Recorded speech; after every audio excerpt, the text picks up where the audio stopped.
This podcast would not be possible without the generous support of my patrons. I want to give a special shout out to Mary Thomas, Terry Smith, Bella Pori, John Munson, Dale Hozak, Andrew Goddard, Stephen Malio, Anna Lynn, Betsy Hodges, Holly Mack, Chris Bloom, Captain America, and Crystal Carroll. I appreciate you guys so much and thank you for the support.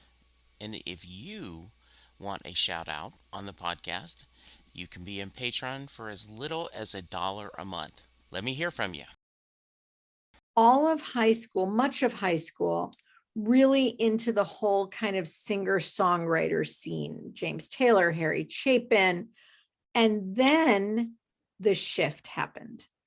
The summer I was going into ninth grade, I went to youth group summer camp, and there was a guitar player who came in to sing to us. And he sang all the James Taylor, Crosby, Stills and Nash kind of stuff. But he also sang the Grateful Dead. And particularly, he sang a song called Friend of the Devil. And I came home from that experience calling myself a Deadhead. I listened to a lot of Grateful Dead all the way through high school, but never went to a show until college. I went to my first show. And it was there that I really found my tribe.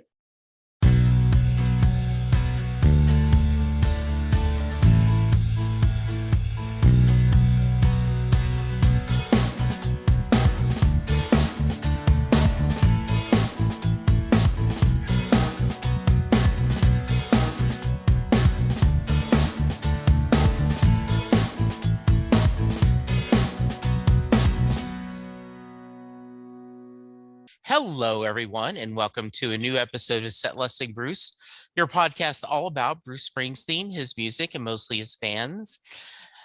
I am your host, Jesse Jackson. And Terry, can you tell me another story? Sure. I can tell you all the stories you want to hear, Jesse. What would you like to know? So my guest tonight is Terry, and that is her website. Her website is tellmeanotherstories.com. We, for all the horrible things people say about social media, the blessing of social media is I get to meet so many wonderful, not just Springsteen fans, but great people who join me on the podcast. That's how Terry and I've connected. So welcome to the show.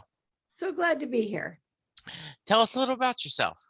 Well, I will tell you this about me and social media. Yeah. My online community life goes back to before the World Wide Web. Oh, really? I was part of an online community based in New York City called Echo. I met my best friend to this day on Echo. And so meeting strangers online is nothing new or weird for me. Welcome to the fold, Jesse. So yes, so you say you're not new to the online community, but tell me a little bit more about yourself, Terry. Okay, so let's see. I grew up in Buffalo. I ended up in New York City where I met my husband, Andrew. After being together there for a bunch of years, we moved to a small town in Connecticut near Hartford. We have two kids, Emily and Jonah. Emily is 24 and she is fully launched. Jonah is 20. He is a college student. I am someone who always had jobs, but not exactly a career. Okay. My previous iteration, I was teaching yoga and managing a yoga studio. And one day a student came in and she said, I did this thing over the weekend. I think you should check it out. She goes, I went on a blind date with this guy and we went to this show where people get up on stage and they tell true stories from their own lives. And she said, you always start class with a story from your life, and I think you should do this.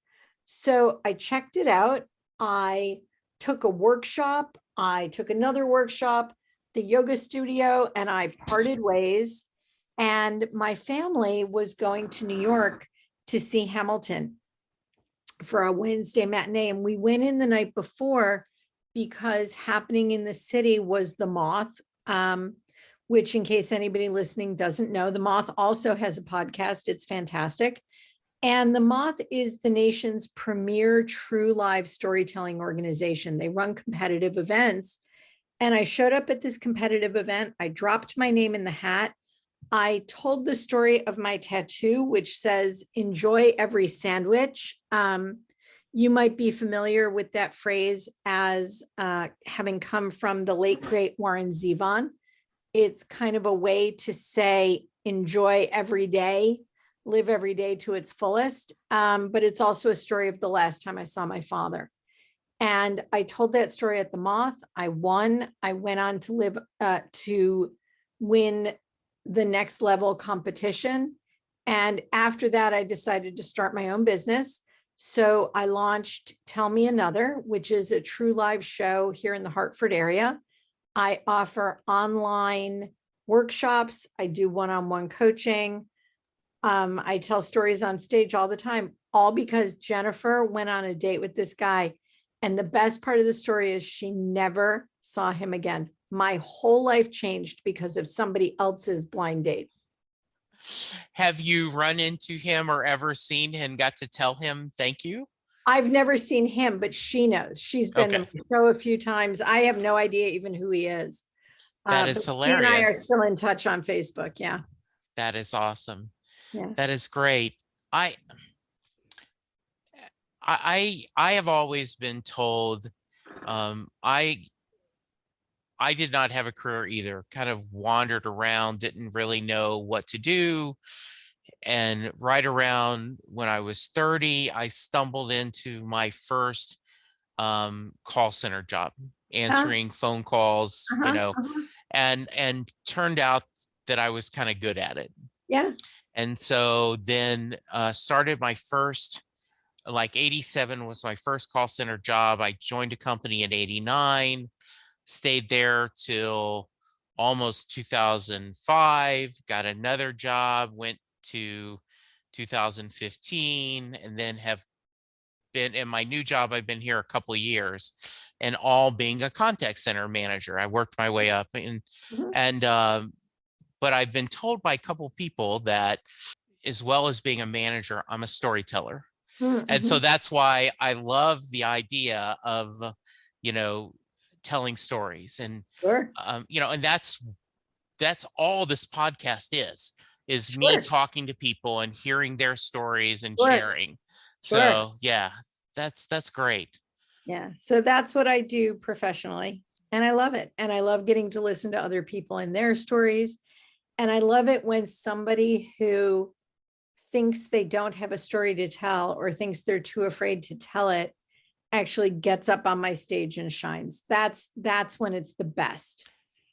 So Terry, I'm before I found my passion of doing call centers, I spent a year being a really bad insurance agent. I was just not good at it. But one of the things as an insurance agent, you're always prospecting. You're just constantly looking. So to a little bit as a podcast host, I'm always recruiting. I'm always like, hey, would you want to be on my podcast? Hey, do you want to tell me a story? And one of the things that frustrates me is I get an email back or a tweet back. I just don't have anything interesting to say, Jesse. And I go, no, I believe every Springsteen fan, or for that matter, every music fan has a story to share. So here's what you're going to tell them the next time. Ready? Okay, the next time somebody sends you that email, you're going to say, I want you to think of your life as a music fan as a blanket, a tapestry. And what we're going to do together is pull threads. I don't want you to tell me your whole tapestry. It's too much. I want you to think about one shiny, special little thread. And that's the one we're going to start pulling. I love that. I will tell you, you mentioned how happy you were when you see someone. One of my favorite moments is, you and I talked a little bit before we hit record, and I'll have someone joining me and they're, oh, I'm kind of nervous. I'm like, it's okay. And I usually give the preamble, okay, We're just going to talk. If we go off on tangents, that's fine. Mhm. And also understand, I don't do a lot of editing, but if you say something you wish you hadn't said, Right. I will go back and cut it out. Like if you say, "Ooh, I wish I had said something bad about my in-laws." And so then at the end of the podcast, I'll hit stop and I go, "Hey, did you have a good time? I totally forgot you're interviewing me. That was Right. so much fun." Right. And that's when I Exactly. go, "Yes, yes, that was great." Exactly. Yeah. All right, Terry, start at the beginning. Always like to start at the beginning. Okay. Growing up, Growing up. Buffalo, what kind of music did your family listen to? So my family did not listen to music. Okay. Okay. My parents were married in 1963, and the entire sort of rock revolution just sailed right by them. We Okay. had what was then called a hi-fi. It was like a long, low cabinet that opened up and it had a turntable inside. Children, Absolutely. yep, children were not permitted to touch it without permission. We had very few albums. There were a few by a woman named Connie Francis. There were a few by, I think he was a saxophone player named Boots Randolph. Okay. Um, Sure. I can sing the Yellow Rose of Texas, actually. Nice. Mhm. And that was about it. And then there were like Sesame Street and Mr. Rogers albums that were for Lisa and me. When I got to middle school, disco was a thing. The very first album I remember receiving, funny enough, for my Bruce podcast was a Glenn Campbell album, Rhinestone Cowboy. Nice. Yeah, I loved that. I listened to them on this little portable thing in my room. Next up, I think, was James Taylor's JT. And that was, by then I was in 8th or 9th grade, and that was kind of a turning point for me. And I spent all of high school, much of high school, really into the whole kind of singer-songwriter scene, James Taylor, Harry Chapin. And then the shift happened. The summer I was going into 9th grade, I went to youth group summer camp, and there was a guitar player who came in to sing to us. And he sang all the James Taylor, Crosby, Stills, and Nash kind of stuff. But he also sang the Grateful Dead. And particularly, he sang a song called Friend of the Devil. And I came home from that experience calling myself a Deadhead. I listened to a lot of Grateful Dead all the way through high school, but never went to a show until college. I went to my first show. And it was there that I really found my tribe. It was at these Dead shows that I learned that there were people living the values that I felt so deep in my core, ideas about community, about communality. I learned to share at Dead shows. There's a great line in a song called Jack Straw that says, "We can share what we got of yours because we done shared all of mine." And I learned to live like that at Dead shows. But I moved to New York. I married Andrew. I was still going to shows right and left. And then in 1995, we all took a big blow when Jerry died.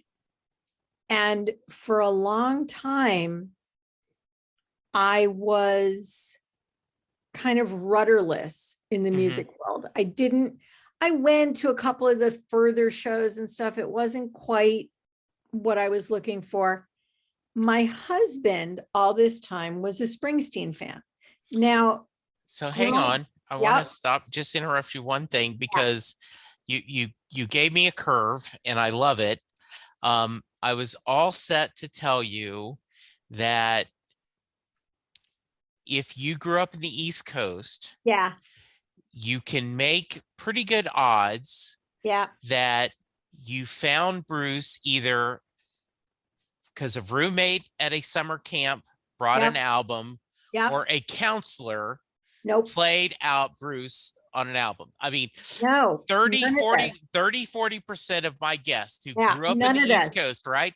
And so I was like, I was about to check off, like, oh, Terry's going to be another one of those. And instead, we got the Dead, and I Yeah. could not be happier. That I Yeah. love that. That is such a great Not twist. only, Yeah. not only was I a Deadhead, I was sort of anti Springsteen. Okay. I Now, didn't, please I tell. didn't know the music Okay. except for a couple of big hits. But I went to college at SUNY Binghamton, Okay. where 2/3 of everybody were from Long Island. Okay. And that was where I first kind of heard anything other than maybe Thunder Road. And I was very busy wearing tie-dye, and I just sort of got it in my head that this was not for me. This was for people from New York and Long Island and New Jersey. This was for boys. Like, I just did not see how this fit me, a girl from Buffalo, and I turned away from it and I stuck with my Deadhead and my Deadhead friends and all that. Okay. I love this story.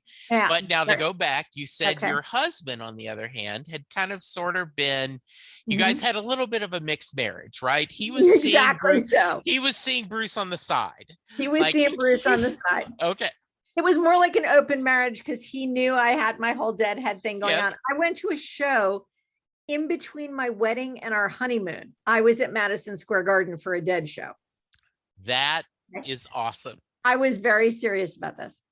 I still am. Like, I'll go see Dead and Company this summer. Okay. So I'm kind of lost in the music world, nothing much going on. And The Rising drops. And I get a copy on CD from my local public library. And I start for the first time really listening. And I really dig it. And I get Andrew tickets. It's his gift to go to Rentschler Field up in Hartford on the Rising tour. And it's my first show, right? And we have seats on the floor. They're awesome. And about 15 minutes in, I realize that this is it for me. I have found what I'm missing. Here is a tribe just waiting for me. And I got to tell you, like, by this time, so at this point, I'm probably, I don't know, it's what year is the Rising tour? It's 2002, something like that. Yeah. Okay. So I have been at this point in my life to so many shows from so many people. I lived in New York for so many years.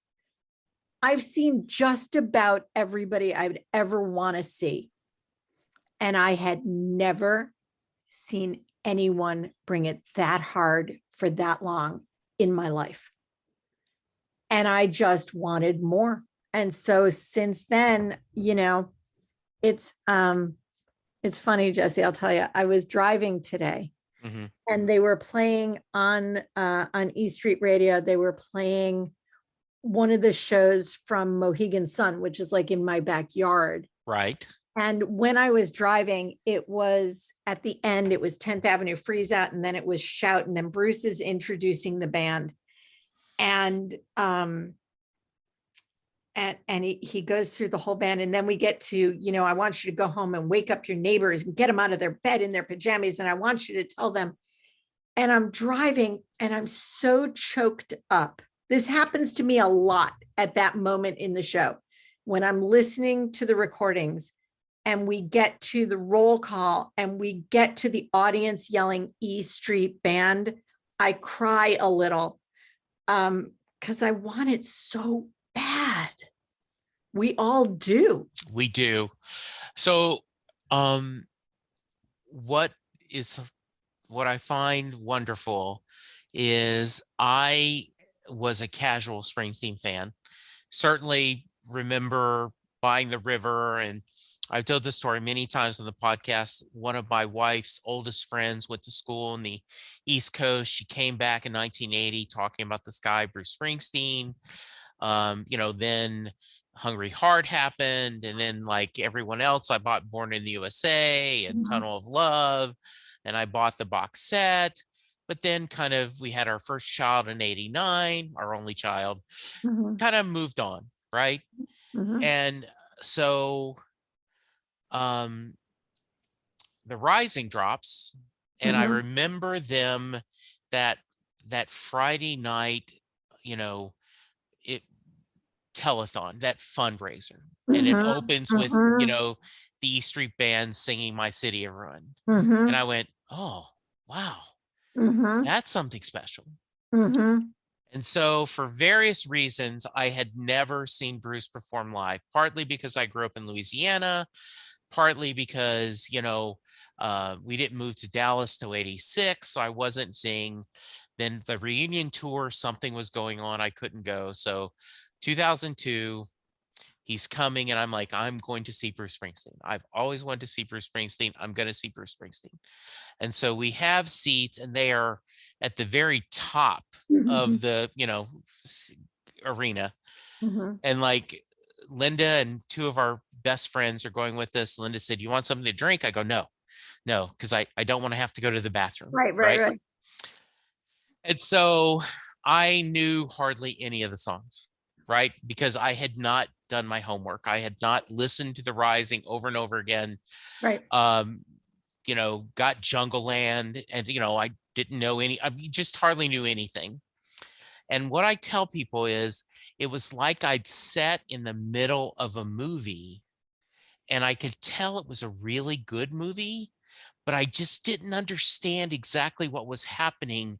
Right. But I knew that something good was happening, and this was a movie I was going to love if I could just understand it. I totally understand what you're saying. Right. Yeah. And so I make the joke often that I think there's two kinds of people.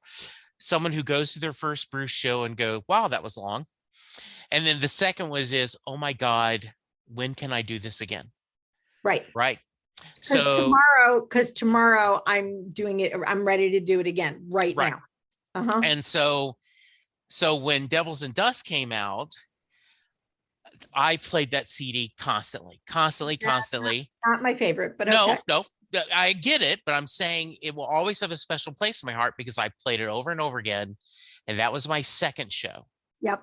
And I'm sitting there, and I knew the songs. Yeah. Because I'd done my homework. Yeah.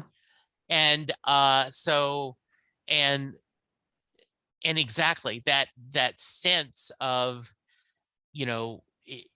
I had a guest who said he's an atheist, and he said the only church I worship to is the Church of Springsteen. Yep. And what's nice about it is he doesn't ask for tithings, he doesn't ask for offerings. He says just every once in a while he invites me to a show, and I give my donation in the terms of a ticket, and I join the rest of the congregation, and my spirit is uplifted. Yeah. And I'm like, yeah, I get that. Yeah. I was thinking actually today while I was driving and listening to all this, I was thinking about, and I am also not a particularly religious person, but I was thinking about the notion of Bruce as having been kind of touched by God, and how through him, every once in a while, the same happens to all of us. Yes. I think in another life, he is a Southern preacher somewhere. Maybe. Right. Yeah, maybe. And, This Is Your Sword is one of my, I know a lot of people, High Hopes was not high on a lot of people, but I love that song. This Is Your Sword. I love the ideality of that. Yeah. And, so when I was lucky enough to meet him at a book signing, I had my 5 seconds, I told him that I had been unemployed for 9 months, and I listened to Better Days and Land of Hope and Dreams every day to keep my faith. And I don't know if he heard me, but I've said this 1,000 times, Terry. And as a storyteller, you know this. I needed to say it more than Sure. I needed him to hear it. Sure. Sure. Right? 100%. You don't think I have wasted hours of my life imagining the moment I run into Bruce on the streets of New York City, and what Yes. do I say? Yes. No, of course. Oh, you don't think I've said, like, people like, oh, wouldn't you love to have Bruce on your podcast? Yes, duh. Yeah. But Well, I don't even need that yeah, long. I yeah, don't even need that long. I have a give and an ask. The give is yes, just thank you. yes. And the ask is, if you'll write the words, I will wear them on my body for the rest of my life. They'll be done by the time I go to bed. And what words would you ask him to write on you? It ain't no sin to be glad you're alive. Amen. Amen. That's That is it. awesome. All right. So back to Okay. you've had your road to Damascus moment. I have. It is, your eyes have woken up. What's next? What happens next? Next is, all the shows I can make my way to. I go, gosh, I go with my sister in Maryland in DC to the show. Obama's in the audience. Rahm Emanuel is sitting. Lisa knew someone who worked in the box office. So Rahm Emanuel is in the next section over. And somebody holds up one of the signs, says Obama called, he wants to hear Rosie, and it's got a big O for Obama in the middle. And somebody holds up a sign that says Hava Nagila, and the band breaks into Hava Nagila at that show for just a minute. Show in Hartford that opens with Wild Thing. That was the first time I saw at those Rentschler Field shows. If there were sign requests, I don't remember it. Right. That Hartford show was the first show on the tour. It must have been, I don't think it was I think it was the Magic Tour. And it was the first show on the tour, and somebody had written Wild Thing on a napkin from like the nacho stand, Yeah.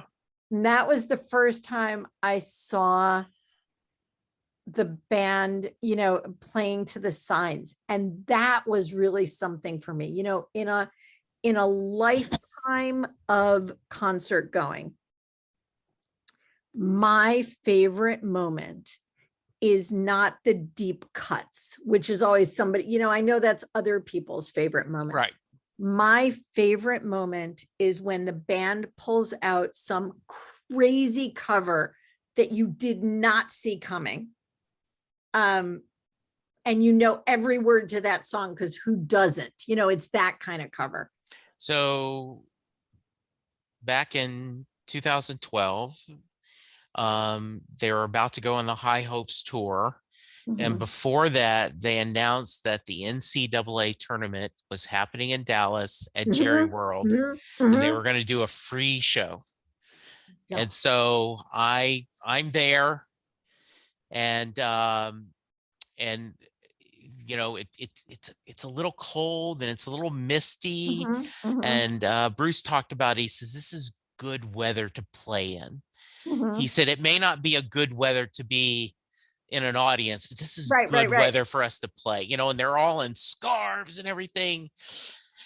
And we're waiting, and there'd been a full range. Pat Green had played, and Pat Green, who's a Texas musician, it's like, I'm opening for Bruce Springsteen. Yes. And he's just ecstatic. And you hear Sweet Georgia Brown, and you're like, oh, that's clever. Yeah, it's the tournament.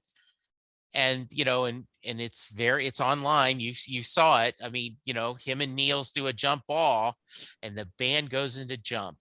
Crazy, right? And I had my phone, and I went to my Twitter app, and I said, who had jump on the list of the band's opening song, and hit it. And people like Springsteen busting brackets because it's the NCAA tournament. Yeah. And so that is one of my highlights. Of course it is. It's like, who would have had that and they kill it. It's a great Of version. course it is. All right, so I'll give you one. Please. We were in Albany in Mhm. 2014. Now, Yeah. before the tour comes back, they're on the whole Southern Hemisphere tour, and we are all watching the set lists like crazy because those are the shows that are all opening with local covers. That's when Right. that's when he does Royals, that's when he does Free Nelson Mandela, Mhm. okay? And that's when he does Staying Alive in Brisbane. Now you got to know Saturday Night Fever is one of my top 5 all-time favorite movies. Sure. Okay. I love it. And I'm watching I'm watching this Staying Alive video on the internet like crazy. That was also the leg of the tour where he has the kid up on stage to do Growing Up. Yes. You know what I'm talking about? That's so fantastic. Right. That's another little niche thing. If you are a person who really likes to watch videos on YouTube where the band calls someone up out of the audience, not just the E Street Band, any band. Yeah. And then the audience member just kills it. Yeah. Right. I love those. So I'm watching all this. So we go to Albany and somebody holds up the sign. First, that show opens with Don't Change, the INXS song, which was my sister's total. She's a big new waver, and I have never seen that girl more excited at a show than she was for that. And then later in the sign requests comes Staying Alive, and I thought I was just going to fall over. That was a peak moment for me. So I have an other side of that story. I had a guy on the phone or on the podcast about 1.5 years ago who does a Bee Gees podcast, and he is a massive Bee Gees fan. Yeah. In fact, he and I bonded because I'd had someone on who loves Leonard Cohen, and she brought up the fact, she goes, Leonard Cohen and Bruce Springsteen have the share that their most famous songs are their most misunderstood song. Hallelujah. Yeah. And Born in the USA, right? Yeah.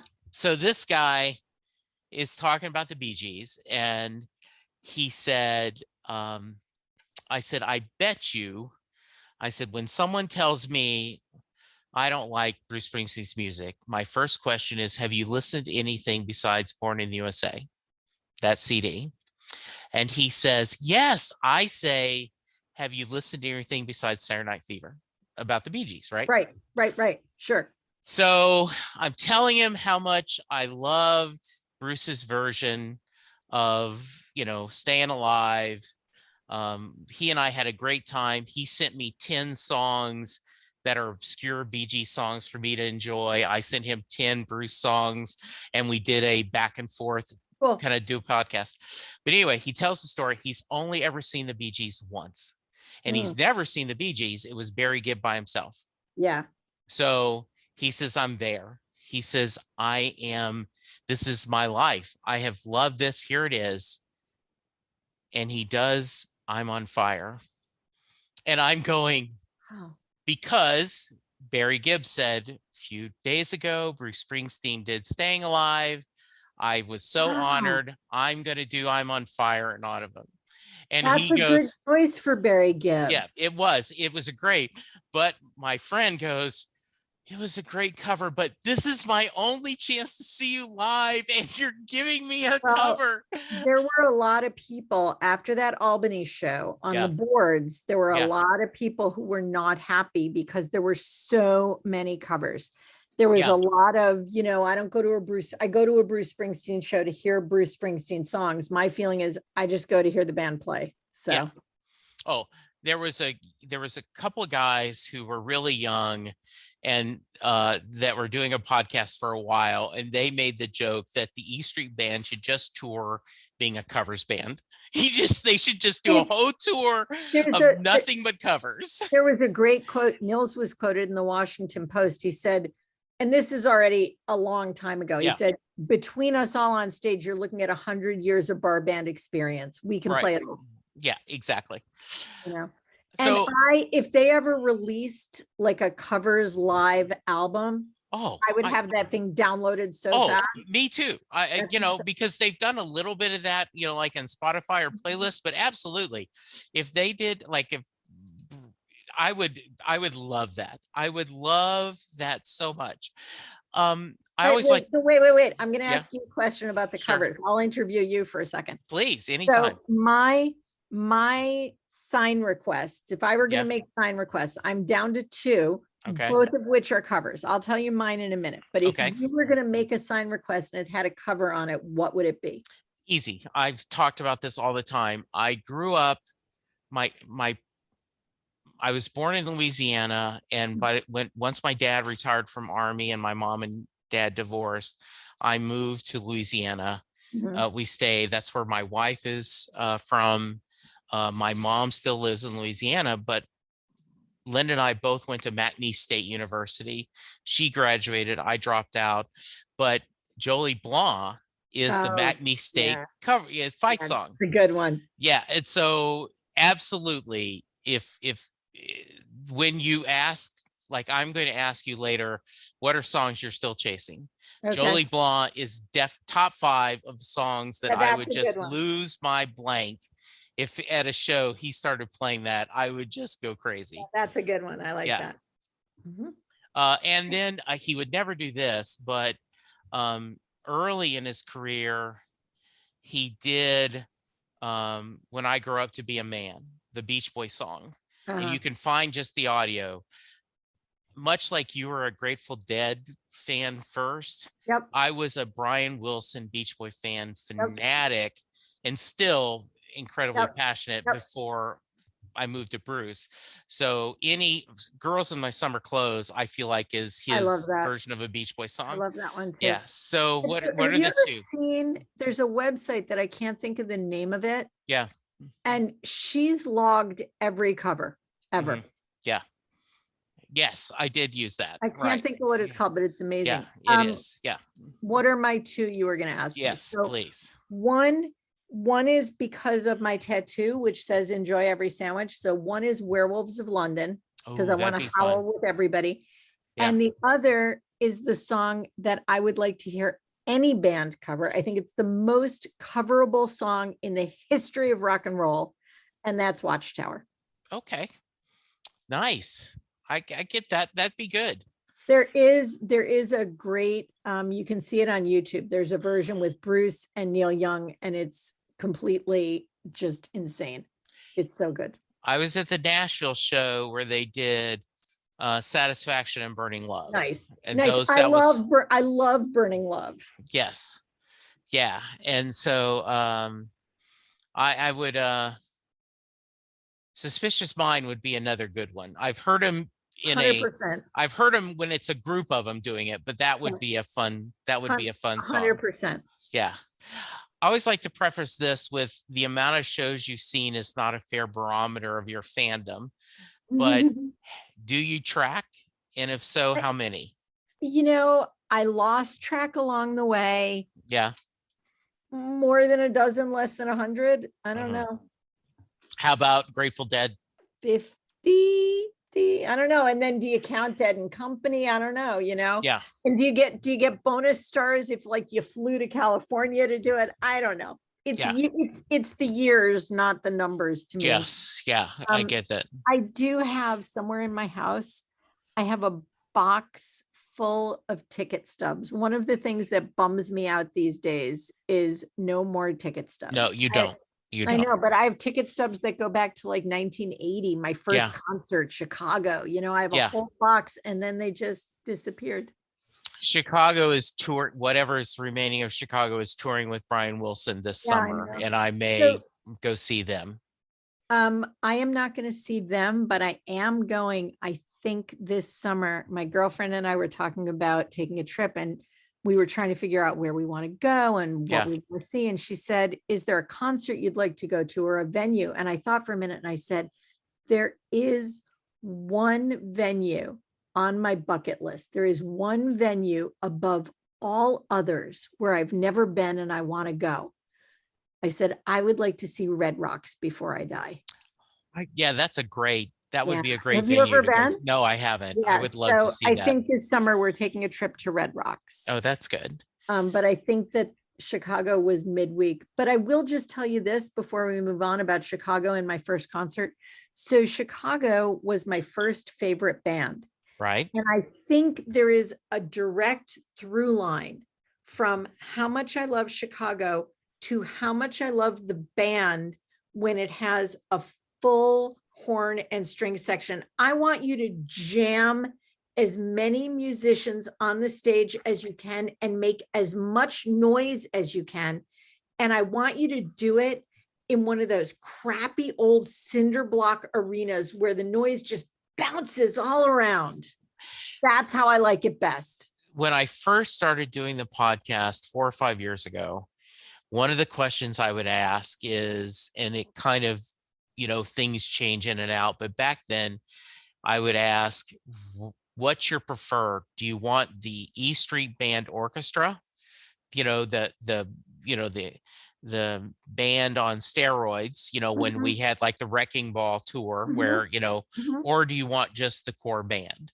And a lot of people core band, and I'm like, no, give me that orchestra. I want the whole deal. I want the band that plays on the clip from Leipzig where they're playing You Never Can Tell. Right. Do you know that? But that's how I like it. Only not outside. Now I want you to pack that whole band into like a little rock pile. I want it as noisy as you can make it.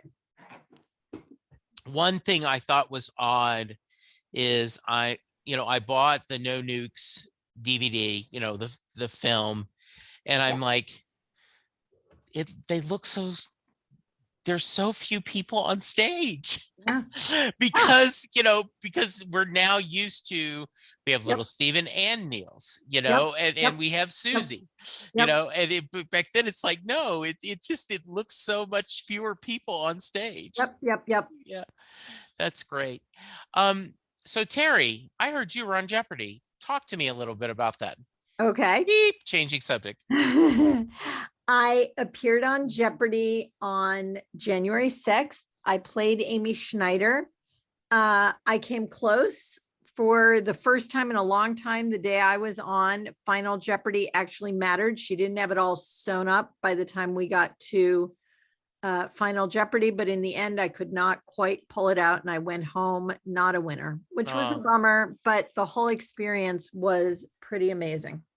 I told you this, we did earlier. Turns out two people, like one of the guys who had been on the podcast reached out to me and says, hey, you don't know this, but when I was on Jeopardy, the other person running against me, and I can't remember, this was one of the previous champs, like I'm drawing a blank on his name, but it was one of the guys who had a long streak. But the other person, that was probably Matt or Jonathan. Yeah, I think it was Matt. So Paula was from Tulsa, and she was a huge Bruce Springsteen fan, and they talked about, they had both listened to my podcast. So I had them both join me on the podcast, and we talked about their experiences and how much fun they had. So yeah, that's great. What was the Final Jeopardy? Final Jeopardy category was historic buildings. I'll ask you the question, see if you know. Okay. Built in 1070 from stones imported from Cannes, this building was meant to both dominate a skyline and the hearts and minds of a conquered populace. I would have guessed some kind of Egyptian pyramid. That's the only thing I could think. Yeah. I said Buckingham Palace, but the answer was Tower of London. Oh, okay. And apparently the key to that question is 1070. And if you know, the Norman invasion happened in 1066, but I didn't, because all my English royal studying started with the Tudors. Okay. Henry VIII. Very nice. Alas. But you got to be on there, and I got to be on, and it was pretty amazing. Yeah. No, I will say, by the way, no Springsteen questions on my episode, but it comes up a lot. It was It just on again does. last week. Somebody in the writer's room has to be a fan. Yeah, I would love that. And I've never been able to find the right person and connect, but uh, the the CW show Arrow for Mhm. like Mhm. all 7 seasons, the second to last episode was always named after a Springsteen song. Yep. And so I've always said I would love to just get anyone in who's in that writer's room that's Who the is that? fan. Who Yeah, is that? yeah, that's awesome. Talk to me more about your, I hate to call this, but you're a professional storyteller. Talk to me about what are some things that you find you're able to help people do. Talk to me a little bit about this. I'm fascinated by this. Okay. So some of the things I'm able to help people do is, first of all, figure out what's a story in their lives that's worth crafting and presenting well. That needs to be a story where something mattered. And by the end of the experience, something had changed. And that does not have to be a big thing. Like when the story started, I was single, and when the story ended, I was engaged. It might be when the story started, I'm not really sure whether or not I want to break up with my boyfriend. And when the story's over, I decide I'll give it another try. We don't have to go all the way to, and we lived happily ever after. It just has to be a small moment where something interesting goes on. And then we just talk from there about making it better. I always encourage people, if you're going to try telling a story in front of others, start with that story you've been telling already for a long time and just tell it better. Who comes to you? Who are your clients? The people who come to me very often start as audience members or as online library participants, because I do a lot of workshops for libraries. And then they just reach out to me and say, I'd like to tell a story for you on stage, or I'd like to host a storytelling show online as a fundraiser for an organization I work with. But it usually starts because they've heard a story or heard me tell a story and thought it was really interesting. And from there went on a deeper dive.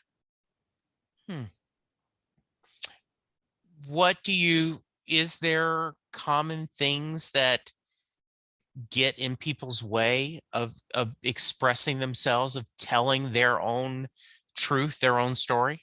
Well, that's a good question. Let me think about that for a minute.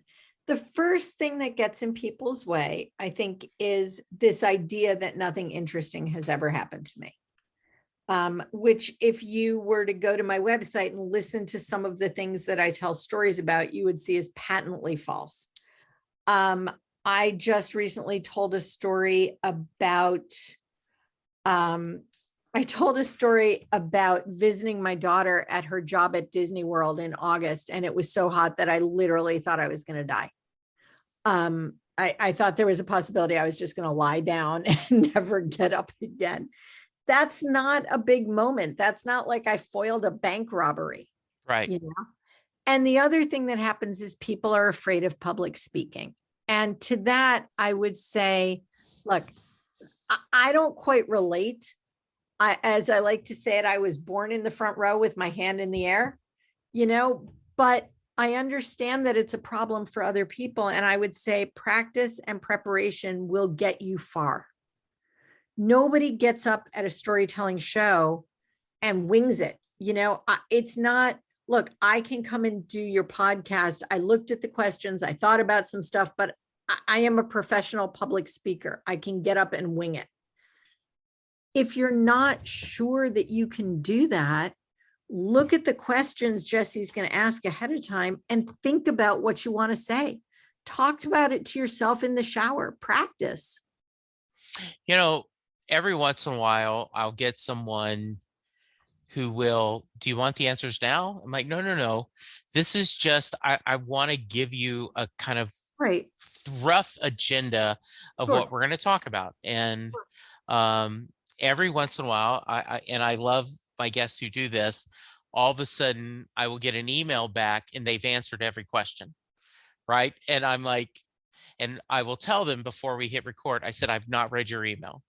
I said, I'm not as bad as Larry King going, I know nothing about you. Right. But Right. I said, but Right. I don't want to, I want to hear the story spontaneous. Right. So yeah, So do you want me to tell you like a Springsteen story? of course, I'd love it. Okay. So I have not really prepped this, but I've thought about this one because I want to tell it on stage one day. Okay. It's 2016 and I'm sitting at home working because I work from home. And my daughter, who lives in Boston, Emily, she calls me and she says, you know, Springsteen trip tickets dropped today, right? And I gasped because I can't imagine how I didn't know. But I look online and a small miracle happens. The tickets for the Gillette show that's going to close the river tour, the tickets are available.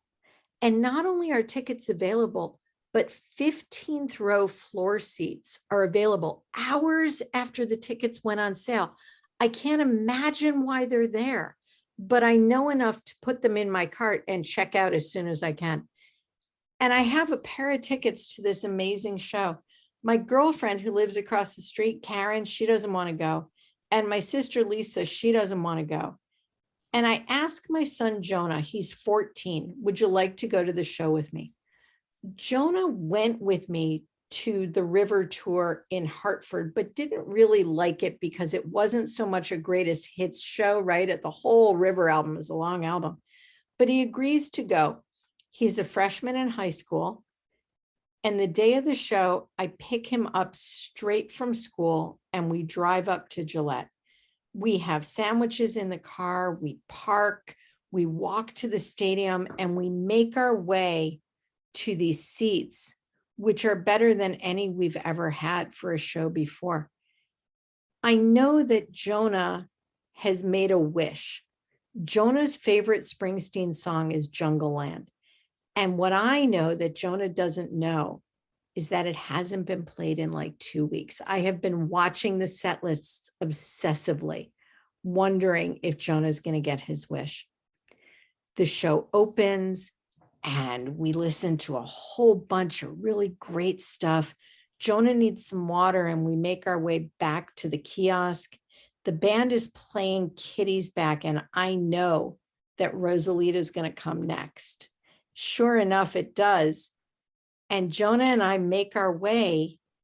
We're making our way back to our seats, but we come to this area in the middle of the stadium, kind of near the soundboard where things are a little less crowded. And Jonah looks at me and he says, can we stay here for a little while and dance? And I say, oh, yes, my boy, we certainly can. And shortly after that, the band breaks into Promised Land. And I look at my son and I watch him, this 14-year-old boy, singing out loud, I ain't a boy, no, I'm a man. And I see where we're headed. I know that his adulthood is so close he can touch it, but we're not quite there yet. We go back to our seats. Soon, the stadium gets real quiet. And we hear Roy play the opening notes to Jungle Land and Jonah's arms, and everybody in the stadium, our 60,000 new best friends, raise their arms in the air, so happy to have caught this great song before the tour is over. Finally, Born to Run and the encores. Right before Bobby Jean, Jonah says, I'm tired. Can we leave? And I say, no, love, we can't. We stay until the show's over. And finally, we make our way back to the car. It takes a long time to get out of the parking lot, and Jonah is sound asleep by the time we drive away. And I look over at this boy who's been listening to this music with me just about his whole life, this boy who's ready to be a man, but is also still a little boy who shared this night with me. And I am just so glad that I brought him. So first off, you just gave me my introduction. I just made a note. I'm going to take that and I'm going to put that at the beginning of the show. Okay. So thank you. I make notes, and I was going to talk the Grateful Dead as your introduction, but that was so beautiful. How old was Jonah? Jonah was 14. He's 20 now. That's great. So I will probably cut this. Two things. I will probably cut this. How are you on time? Are you good on time? Yeah. What time is it? Oh my gosh, we've been at this a while. Yeah, we'll go a little longer and then we'll Okay. wrap up. Okay. Okay. We Well, got a Mary question yet. yes. What I want is, you remind me of my story that I kind of gave you the ending, but Bruce is touring with the book signing. Yeah. And he's coming nowhere close to Dallas. Yeah. And then they announce a second round, and he's going to be in Austin, Texas. Great. And he's going to be in Austin, Texas, like the first part of December. And I had just started a new job. I had started a job like the first part of November. And I go, can I ask a brand new company, can I take a day off to drive to Austin to stand in line to not even see him sign the book, but to take a picture with him and then pick up a signed book? And so when the tickets drop, I buy one and I go, it's only $25. If I can't use it, I can't use it. And I'm trying to figure out my courage. At this new job, we had a massive amounts of openings, Terry. We had like 5 people I needed to hire. And so the Friday after Thanksgiving, I reached out to people who had interviewed and I said, hey, if you're not going out of town, I'll be in the office on Friday. Even though we're closed, let's interview. And so I did. I interviewed for like 6 hours on the Friday after Thanksgiving. So that Monday after the holiday weekend, I'm talking to my boo boss and he said, how was your weekend? I said, oh, pretty good. I said, I interviewed people on Friday. I've got 4 or 5 pretty good candidates. He said, you worked on a holiday? Yeah. He said, well, if there's a day we can give you off to make up for that. I said, well, now that you mention it. And so I explained to him and he goes, oh yeah, you've got to go. You've got to go. So the day of the book signing, I wake up early, I get in my car and I'm driving. Now, Terry, I do not know if you've ever seen The Godfather. There's a good chance you've seen that movie. All the time. So which part? At the very beginning of the movie, Luca Brasi is outside the study practicing what he's going to say to the Don. And may it be a masculine child. Yes, that is me driving all the way to Austin. What am I going to say to Bruce? What am I going to say to Bruce? Over and over again. Bruce, I was unemployed for 9 months last year. I listened to Better Days and Land of Hope and Dreams every day to keep my spirit up. Thank you for that. I said that over and over and over again, all the way to Austin. Get there in line. I say it to him. We get 2 pictures. I walk off and I say, I am so happy. I did that. Then driving home. So that's my Springsteen story. Great. Yeah, I love that. All right. I end every episode with the Mary question. I could talk to you another 2 hours. Jay Armstrong is an honors English teacher. He recently retired and he would spend his senior year, his honors English students, studying Thunder Road, breaking apart Thunder Road. And at the end of the 2 days, he asked the question, does Mary get in the car? Terry, that is your question. Does Mary get in the car? So it's a yes, but. Okay. Okay. Yes, of course, Mary gets in the car because Bruce has invited her. And many of us would follow Bruce just about anywhere. That said, the key line to me in Thunder Road, right? The line that everybody sings at every show, you ain't a beauty, but hey, you're all right. I feel like it's a line that young Bruce would have written, but it's not a line that the mature Bruce that I know and love would write. I know that we all like to think about it being about all of us, but it's not really about all of us. And it's not really how we want the people who love us to see us. We don't want the people who love us to see us and say, well, you're not a beauty, but you're all right. We want the people who love us to say, you are beautiful in my eyes. And I think the Bruce who learned to think would have written a line that's the Bruce who learned to think, the Bruce who learned to feel, Bruce who learned to love a wife and a family would write a line that says more like, you're so beautiful in my eyes, come with me, instead of you ain't a beauty, but hey, you're all right. I think you're right. I think you're so good. I love that. I love that answer. Terry, if someone wants to reach you, what's the best way?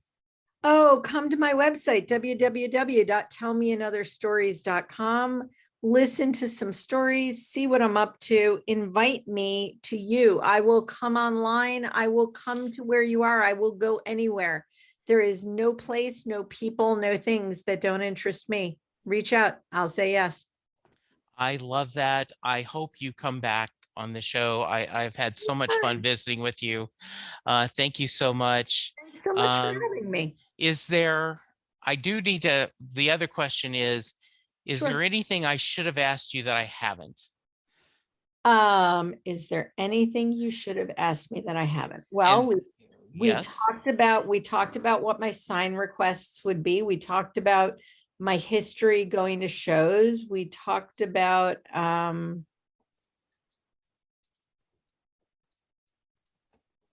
don't think so. I think Okay. the only thing I'm going to leave you with is this. You didn't ask me, but I'm going to give you a bit of advice to the women in the crowd, which is don't bring your pocketbook to shows. That's just a terrible plan. Okay. Why do you need something to keep track of? And here's one more thing for everybody. Ready? Stop watching the shows through your phone. Be there. Excellent advice. All right, Terry, thank you so much for your time. As I said, I just loved visiting with you. This is so great. Listeners, go get vaccinated, go get boosted, and let's be kind to each other. And remember, each of us has a story and we need to share it. Thank you, Terry. Thank you, listeners. We'll talk to you soon. Goodbye. Thanks, Jesse. Good night. Doing a podcast at times can be a one-way conversation, and I hate that. So please let me know what you like and don't like about the work I'm doing. You can reach the podcast via email at setlistingbruce@gmail.com. The show is on Twitter at setlistingbruce, and my personal Twitter is at jessejacksondfw. We have a website, www.setlistingbruce.com. From there, you can find links to other Springsteen podcasts as well as other music-themed podcasts. We have a page devoted to our own SLB All-Star Band. These are guests who have been on the podcast more than 3 times. There is a link to our store where you can purchase Set Listing Bruce shirts as well as a Mary Question t-shirt. There is a link to our Patreon page where you can sign up to help support the podcast financially. We have different levels and different rewards based on your support. If you don't have any extra cash, and right now who does, you can support the podcast by subscribing via your favorite podcast player and leaving us a review. The more reviews we have, the easier it is for people to find us. And please tell a friend about the podcast, especially if they love Bruce or music, because it will make a difference.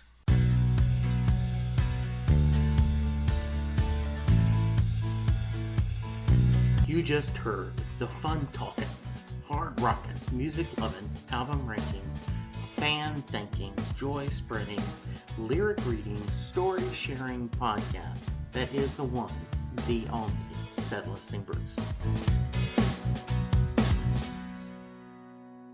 The theme for Set Listing Bruce was written by David Rosen Used by permission.